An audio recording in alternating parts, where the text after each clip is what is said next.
Good morning, everyone. Thanks for coming out today. This morning I'm going to do a little season in review. And while I'm getting this ready here, I think what we're going to find is that we are going to have a case of haves and have-nots in 2023. So in other words, if you got the rain at the right time, I think particularly in this area, there is an opportunity for excellent corn yields for sure. If you did not get the rain at the right time, I would say that corn yields could just be mediocre. And that's kind of the things we're going to talk through today. We're really going to do a season review, talk about some of the problems, but then talk about some of the possibilities that we have out there too. I think soybeans, particularly in this geography, there could be some surprises on both the low end and the high end. I'm going to talk about a lot of root diseases I'm seeing and a lot of problems I'm seeing in soybeans. And I think in general, the jury is really still out on the soybean crop. And I'm going to talk about this at the end too, but I really think we need one more good rain for that soybean crop. And if we get that good rain, I think things could be pretty good there too. But we really are going to need that one more good rain to really finish that soybean crop off and particularly strong. So I think just to give a little background, you know, we've been going on about 3 years now of relatively dry conditions.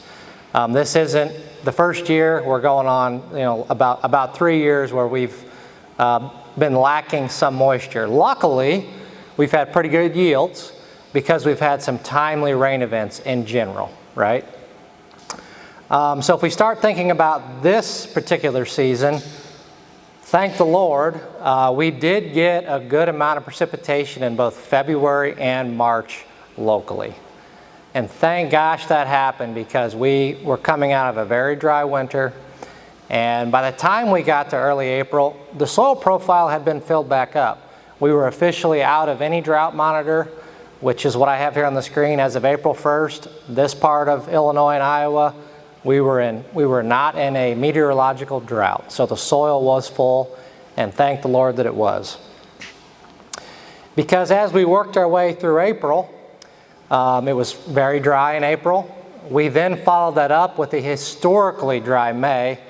I don't remember, you know, historically where it ranked, but I do know that Katie at one point had texted me some information about just how historically dry it had been in May, and we were definitely in the top 5, Katie. I don't know if you remember where we ranked there, but it was definitely in the top 5 driest Mays on record. So May was very dry. Dry April, followed by a dry May, historically dry May, and we were off the drought monitor officially for a few months, and by the end of May, we were back on it, okay? So the story was continued dry conditions. And in general, the lack of rainfall during planting made for some pretty good planting conditions, particularly in that last half of May, the last half of April, first half of May. A lot of acres went in rapidly. Those earlier planted fields, we had excellent stands. People were feeling good. So we had excellent planting conditions in early April through the middle of May. That picture on the right there, on my right, your left, that is a photo of one of our research plots that we planted at the end of April. We had a beautiful picket fence stand. Couldn't ask for anything better. Fast forward a month, when we were planting our last research location, which was at the end of May, we had to put the springs on their most rigid setting, which applied approximately 500 pounds of downforce per row unit. Then we had to stack 200 pounds of sand on each row unit to even get to 3-inch planting depth. So that just kind of gives you a picture of how dry and hard the soil got after that historically dry May. And despite planting at nearly a 3-inch depth, which made me nervous to begin with, we still didn't have the best stands because we had uneven soil moisture. And so most of us didn't have that happen because most of us got the crop planted relatively rapidly in May. But I was on a few calls where we had uneven corn emergence and uneven soybean emergence. because we planted in those very dry conditions late in May. And that isn't good for corn yield. You know, if there's one thing that you can do and spend money on, I would highly advise doing everything you can to your tractor and your planter to make sure that you can give your crop the best chance, your corn crop, of emerging evenly and rapidly. That's very important. So that's kind of the first challenge that we encountered.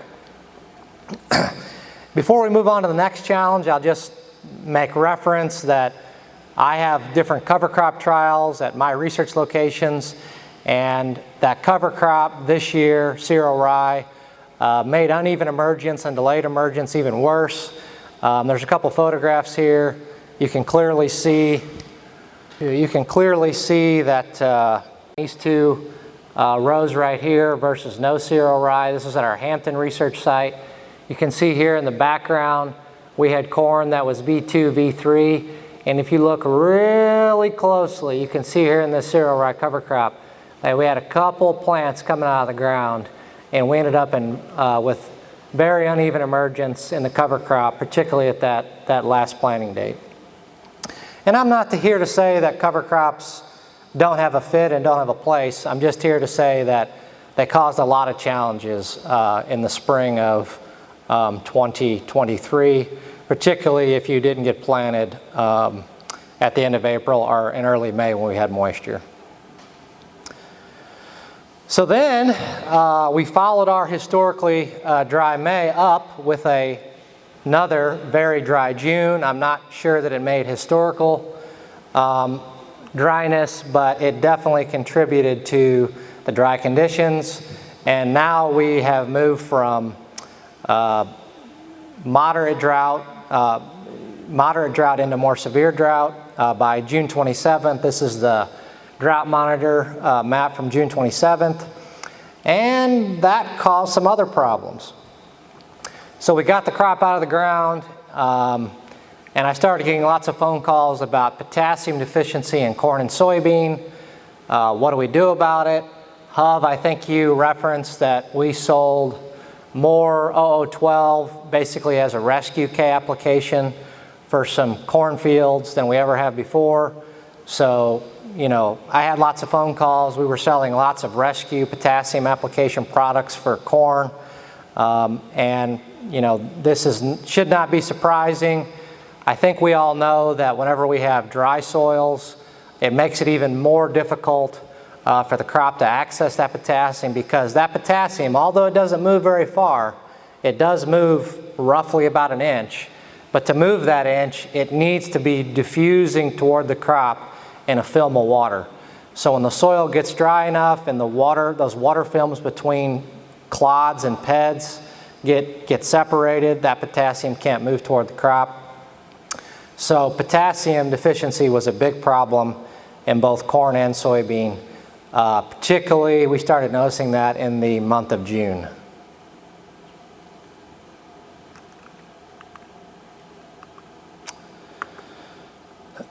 So, now that's bad news. We understand very, very well what effects potassium deficiency in general has on corn yield, but how potassium deficiency can interact with drought.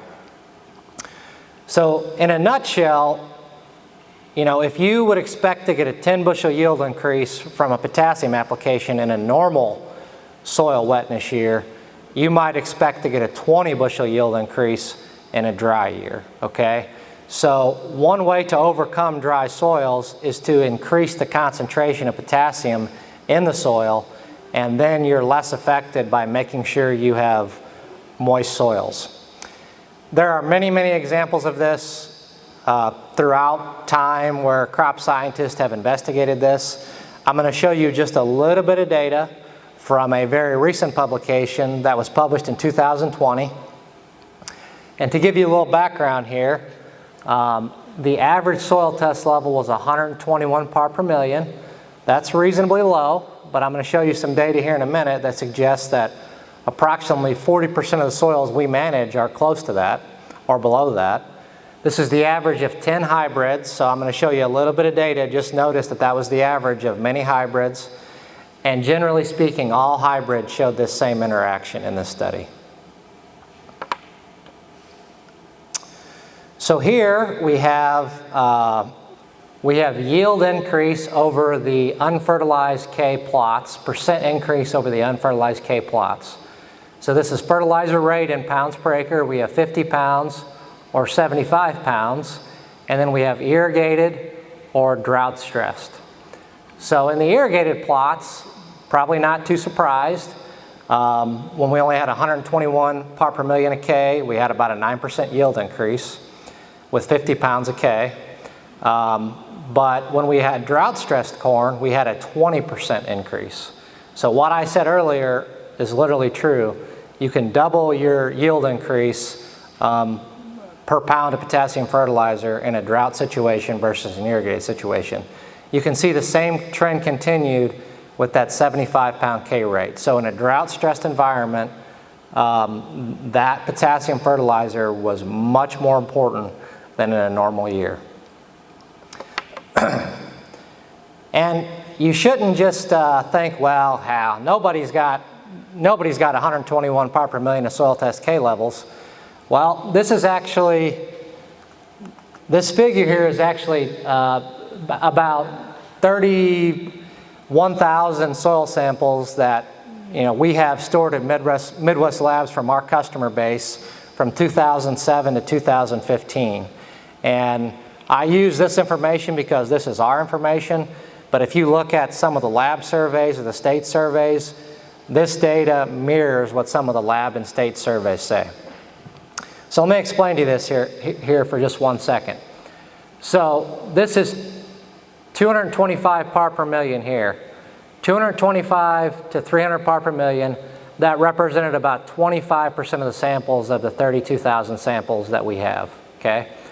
And generally speaking, we would say that if you have above 225 part per million, you're in good shape. You should not have to worry about drought causing your corn or soybean crop to be potassium deficient. We have another 25% that are between 165 and 200 part per million of K. When you're in that range, it's important to maintain and basically be applying K removal.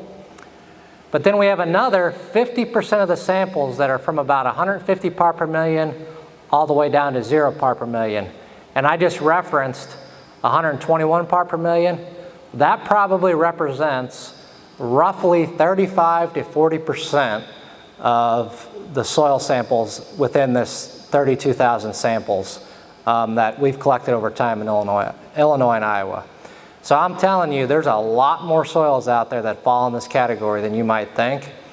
And it was sure apparent to me driving around in June, looking at all the potassium deficient corn out there. It's hard for me to admit this, but I was just sitting here thinking before this talk, I've been doing this professionally now for almost 20 years, which is hard for me to believe. If you include the time I was in graduate school, worked at DuPont Pioneer when I was a PhD student and to today, I've been doing this for about 20 years professionally, and I've never seen so much potassium deficient corn in my life. There was a lot of it, particularly in some of these harder hit drought stressed areas. So I think what this means is we need to be thinking about, how do we manage potassium in an economically smart way that can maximize our bushels. And I think the punchline that I really like to get across to you today is that we need to manage our risk, and potassium fertility is a way to drought-proof corn. So if we have another drought again, how do we fix these low potassium levels?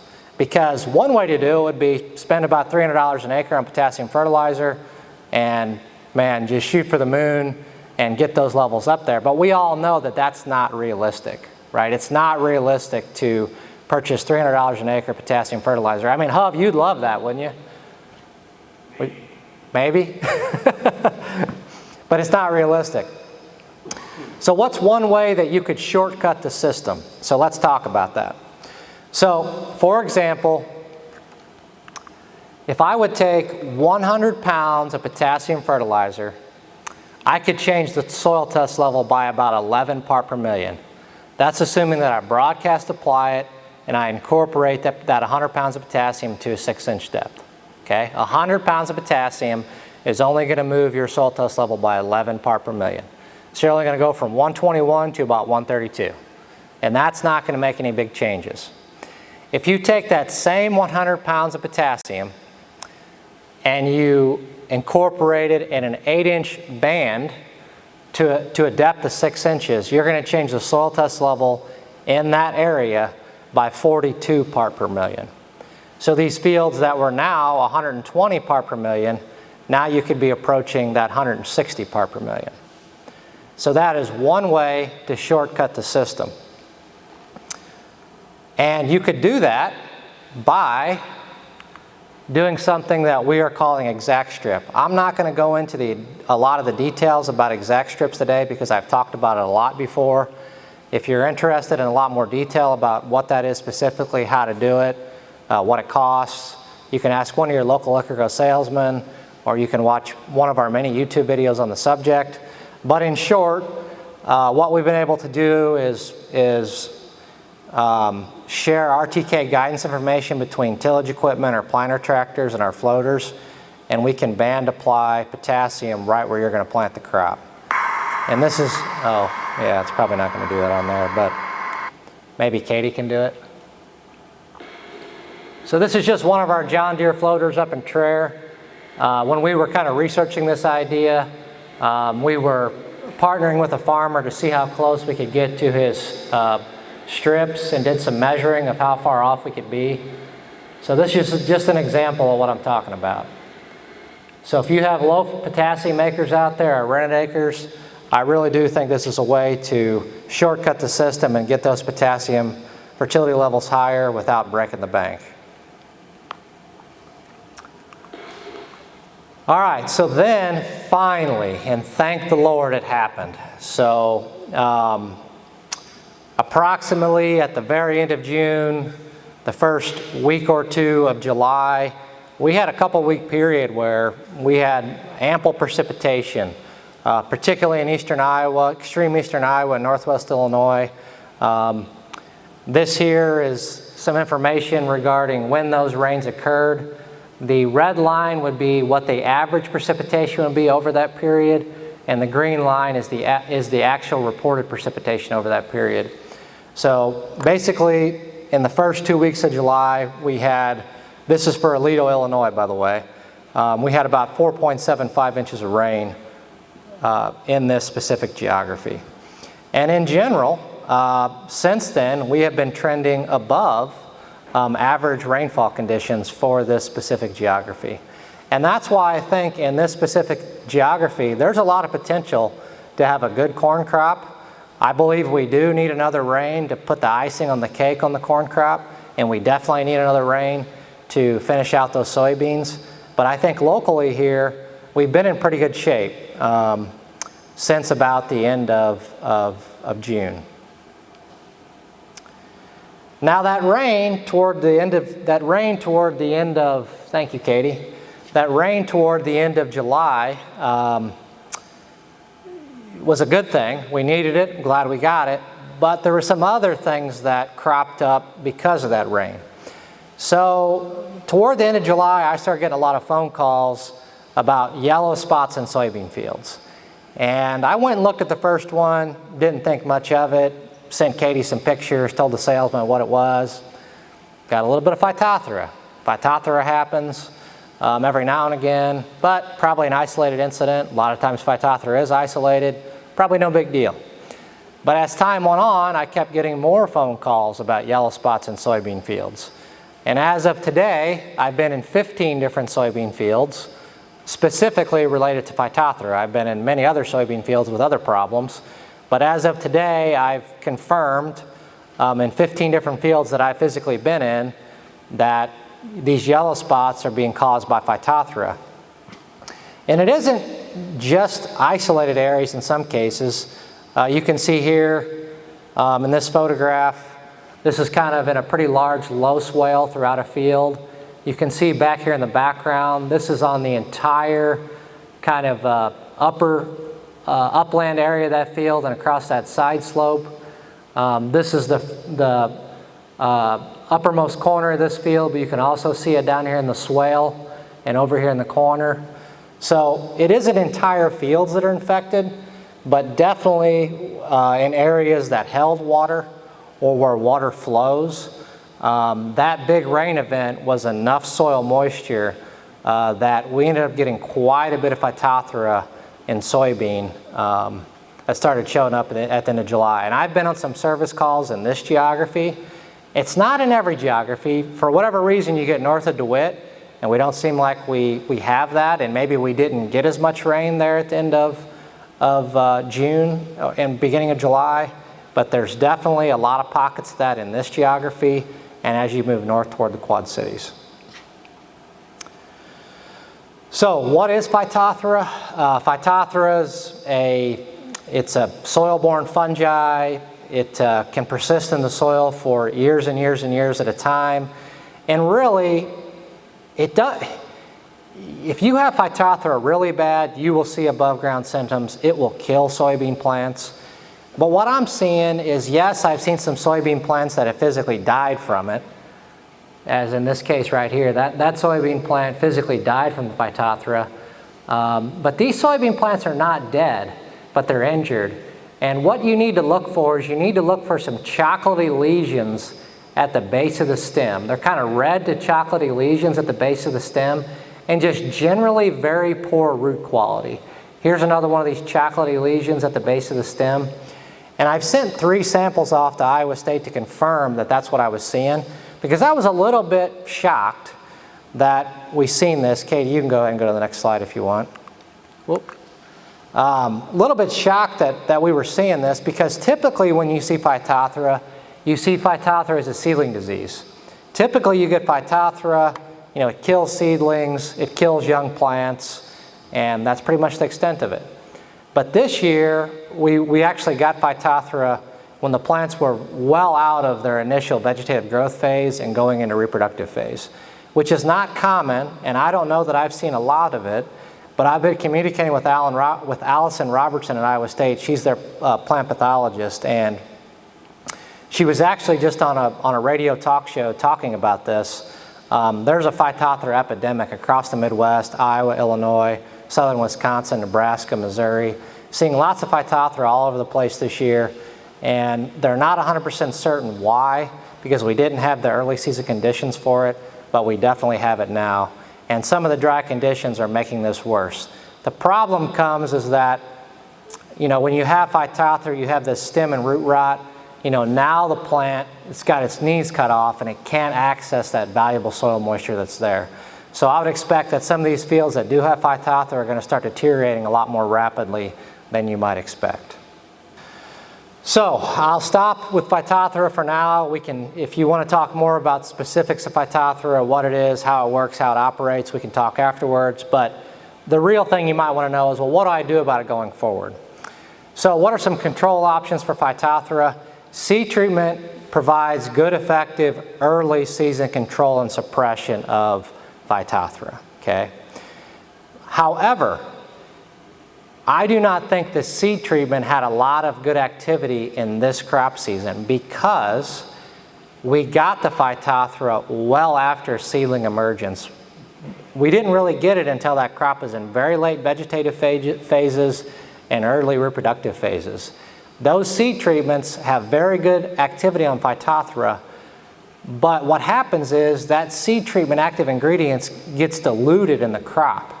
It is taken up by the crop, absorbed, translocated throughout the crop, and as that crop gets bigger, that seed treatment active ingredient becomes diluted over time. So you're going to have much less effective control out of a seed treatment as time goes on in both corn and soybean. So I think this Phytophthora really hit us and infected us after a lot of the seed treatment protection was worn off. So that's why the seed treatments didn't provide good control in 2023. So then you have natural varietal resistance, or something that's called field tolerance. So I want to repeat that there is no complete resistance when it comes to genetic backgrounds. There's only tolerance. Just like there is no complete resistance to gray leaf spot, there is no complete resistance to northern corn leaf blight, there is no complete resistance to Phytophthora, but there are some varieties that are more tolerant than others. And you can find that information by looking on in your seed guide.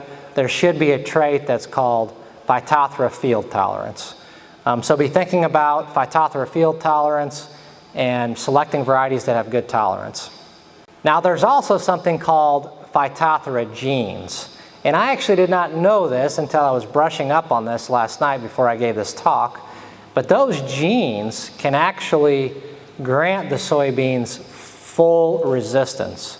So in other words, if you have the right combination of Phytophthora genes in the soybean, now you have complete resistance to Phytophthora. But the question is, are the genes still effective?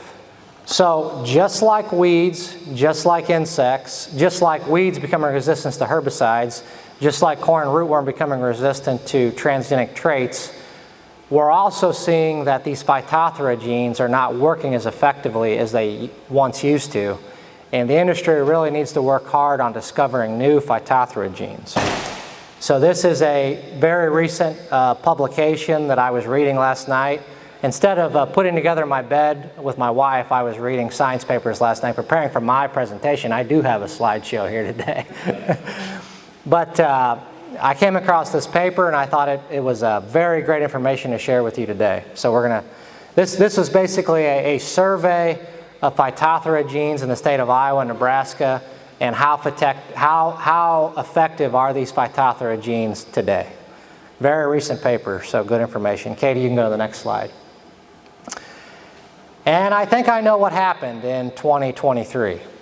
So this was a survey that was conducted in 2000 and 2001 in Iowa and Nebraska, so probably recently similar in Northwest Illinois. So the 1C Phytophthora gene is very common in our soybean germplasm today. So is the 1K gene, okay? So the 1K and the 1C Phytophthora gene, if you open your seed catalog right now, you are mostly going to find 1K and 1C. So that is the bulk of the Phytophthora genes that we're using today to combat Phytophthora root rot in soybean. However, in the state of Iowa and Nebraska, roughly 70 to 75% of the Phytophthora pathogens in the soil are resistant to the 1C and the 1K gene. So that probably goes a long way to explaining what happened in 2023, okay? So I happen to know that in 2 of these 14 fields, the specific cultivar did have the 1K gene. I don't know about the rest of the fields. I didn't ask enough questions or get down to that much detail, but I do know that in 2 cases, the 1K phyto gene was being used. Now the good news is this 3A gene is also in some soybean varieties, and I was looking through the Asgrow and the Mershman book last night, and there's a handful of soybean varieties that do have that 3A gene. There's some with the 1C and 3A gene.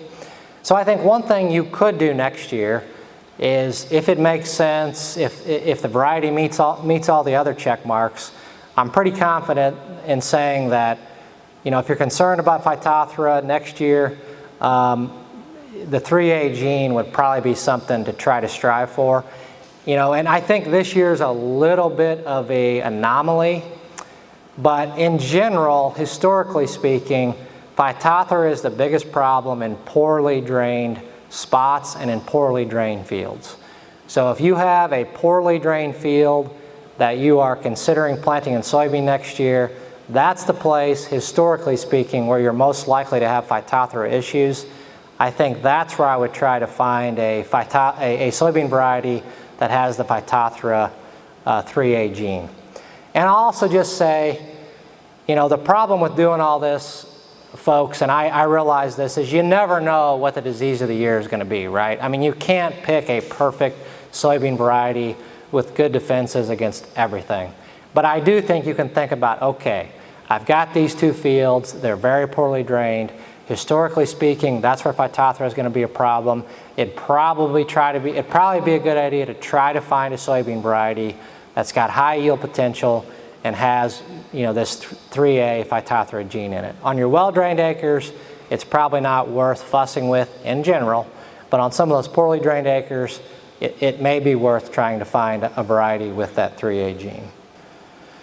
So I think, as always, I think the number one thing you have to do is, it's not too late. Go out and look at your soybean fields. If you have yellow spots, what's causing those yellow spots? If it is Phytophthora, you know you have a problem, and you can think about, what can I do about it for 2024? Obviously, a seed treatment is a must for Phytophthora. Good Phytophthora field tolerance, and attempt to find a cultivar with the phyto gene RPS3A, if that makes sense and if they're available. All right, so as I said in the beginning, officially we are in the lowest level of drought, right here where we sit, but we have had good timely rain events here. I do personally believe that overall, you here locally are going to have a good corn crop. I think that the jury's still out on the soybean crop. If we get another good rain, I think it could end up being average to above average. But I am worried about some of these fields. I am worried about root diseases in general. There's a lot of SDS starting to show up. There's some brown stem rot out there. There's a bunch of Phytophthora out there. There are some root disease problems. And I'll just say in general, I think what I was concerned about is happening. Because I worked for a major seed company for about 5 years, I witnessed this. When the industry demands something, when sales agronomists, farmers are screaming at the plant breeder saying, we need XYZ trait now. In a lot of cases, some of the other traits getting forgotten about. Not that the plant breeders don't want to focus on all the traits, but you can't focus on everything at one time. And I think that our persistence in getting all of these herbicide traits integrated into these beans to combat weed resistance, I think doing that, we forgot about some of these other important traits in soybean, and I think we're paying for that now. So I think there's a lot of root diseases out there in soybean, but hopefully we get another rain, and hopefully they end up better than I think. Okay, so now I have some questions. Sitting here locally, I think we're in reasonable shape on rainfall. We do need another one to finish off the crop. But what are some of the positives of a drier than normal year? Because it's not all doom and gloom. What are some of the positives of a drier than normal year? Katie, I'm going to pick on you if nobody answers, so get ready. So Katie says lack of tar spot, and what else? Other foliar diseases in general? Less bugs, maybe not, but disease, you're correct. Yeah, we have a lot less disease than normal, right? I mean, so, you never know, right? But it turned out that in general, and this geography could be a little bit different with the amount, you've had a little more rain, but in general, there's relatively low levels of disease out in both our foliar diseases out in both our corn and soybean fields, so that's good.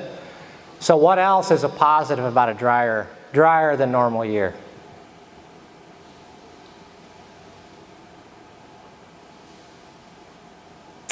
What about if we have lack of rain? What's the opposite of rain? Sunshine, right? So if we don't have a lot of cloudy days and a lot of overcast periods, we have lots of sunshine, right? And sunshine is the core necessity to drive grain yield in both corn and soybean. So we don't have lots of rain days, we have lots of sunshine. That's a good thing. What else is positive about a dry year? We don't lose as much nitrogen, as much sulfur, as much of those leachable mineral nutrients. So we tend to have plentiful nitrogen and sulfur in a dry year. So there are good things about a dry year. And in my 20 some odd years of experience, in a drier year, if you manage to get timely rains and just enough of it, you can have really high yields. And we saw that in 2012 in the geographies where we had a timely rain event and just enough rain. There were some extremely high yields in 2012. Unfortunately, in other places, there were a lot of poor yields where there was zero rain. So I do think that We did have some problems in 2023. We do need a rain to finish the crop off, but I do think there are some possibilities out there as well. With that, that's all I officially have. Are there any questions for me at this current time? What we can do for next year is think about how we manage our risks.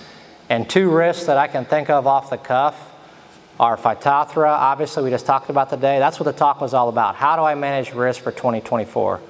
Phytophthora should come top of mind. What do we do about these low K levels? You have two options, because that's going to help drought-proof your corn.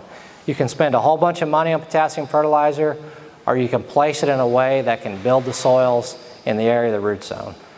You also need to be thinking about, how can we combat weed resistance, and there's many other things to think about. Go ahead. They're talking 100-degree weather the rest of this week with little to no rain. What's that going to do for finishing out this crop? They're talking 100-degree weather for the next couple days with no rain. That's definitely not going to help. I think in this geography, if there's as much moisture as I think there might be in some of these fields, I don't think it's going to have a devastating effect here.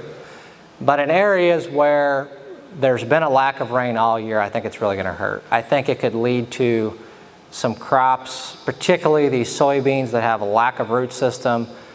Once corn or soybean turns that corner to heading toward maturity, it's hard to recover from that.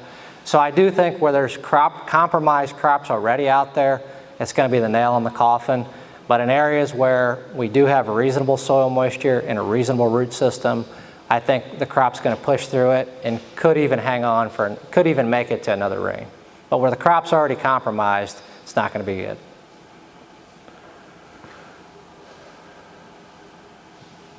Yes, sir. Are we going to see any effects from the smoke this summer? Great question. So we talked about sunshine. We've had a lot of sunshine. And in general, during grain fill for both corn and soybean, we have had a lot of sunshine. We did have a lot of smoke from the Canadian wildfires early. Luckily, that smoke was out of here by the time we got into seed set and grain fill. So just by the timing of it, I do not believe the smoke from the Canadian wildfires had any effect on us. Had that happened, over the last month and a half or two, it could have. But because it happened early, I think it had very little effect on final grain yield. Great question. Figured it might come up. Came up the other day. All right, seeing no more questions with that, thanks for your time and attention. Thanks for your business, and I'll be here the rest of the time if you have any more questions. Thank you.